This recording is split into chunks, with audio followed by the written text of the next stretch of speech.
તિબેટનું પવિત્ર શહેર સિગાન્સે કાટમાળમાં ફેરવાયું.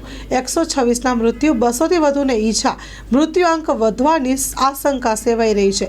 તિબેટમાં 6.9ની તીવ્રતાના ભૂકંપ વખતે 9 કલાકમાં 100 આંચકા, 1000થી વધુ ઇમારતો ધરાશાયી. તિબેટમાં 7મી જાન્યુઆરીએ 6.9ની તીવ્રતાનો ભૂકંપ આવ્યો હતો.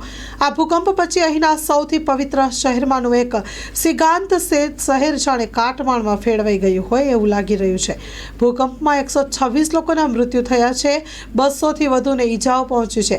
આ દુર્ઘટનાનો મૃત્યુઆંક હજી વધી શકે તેમ છે, કારણ કે આ દુર્ઘટનામાં અનેક ઇમારતો ધરાશાયી થઈ ગઈ છે, જેનો કાટમાળ હટાવવાનું ચાલુમાં છે. આ ભૂકંપ વખતે ફક્ત 9 કલાકમાં 100થી વધુ આંચકા અનુભવાયા હતા.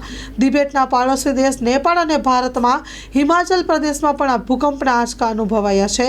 તિબેટમાં આવેલ ભૂકંપના કેન્દ્ર બિંદુની આસપાસ કુલ 27 ગામો અને 61,000 લોકો વસવાટ કરે છે.